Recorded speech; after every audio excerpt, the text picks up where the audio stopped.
Je vais vous parler du kitam. Qu'est-ce qu'il caractérise? Quelles sont ses particularités? Il y a deux choses importantes. Le son.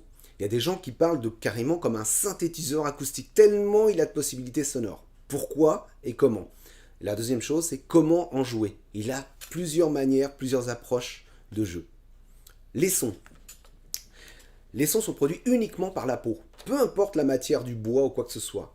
La peau réagit comme une membrane d'enceinte. À partir du moment où on va mettre des choses dessus, elle va sonner différemment. Là, j'ai mis un petit rond en silicone et trois petites languettes qui vont permettre de l'étouffer. Et on aura un son plutôt de basse.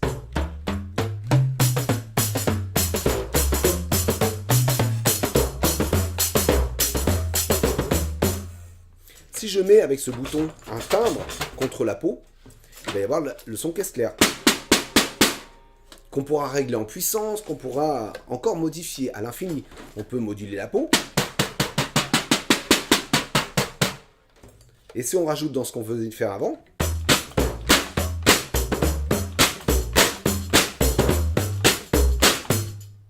on commence à avoir des possibilités intéressantes. Qu'est-ce que je peux faire de plus? Si je mets un aimant sur la peau, de chaque côté, je vais perturber la vibration et je vais générer des harmoniques différentes. C'est encore plus flagrant, je vais retirer ces petits étouffoirs pour avoir plus d'aigus. Suivant l'endroit,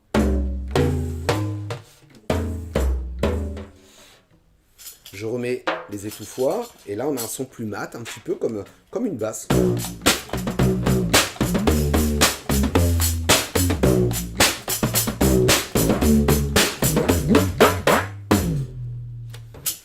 En continuant avec les aimants, on va pouvoir avoir des sons presque comme une distorsion.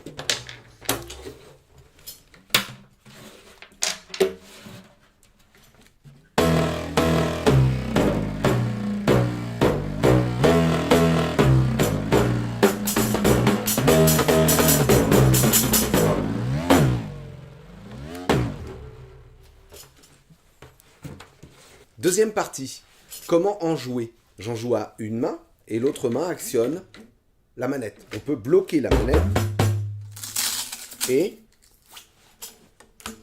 elle ne bouge plus. On peut jouer à deux mains. Deuxième possibilité, si je rejoue avec les aimants, on va pouvoir jouer avec ça.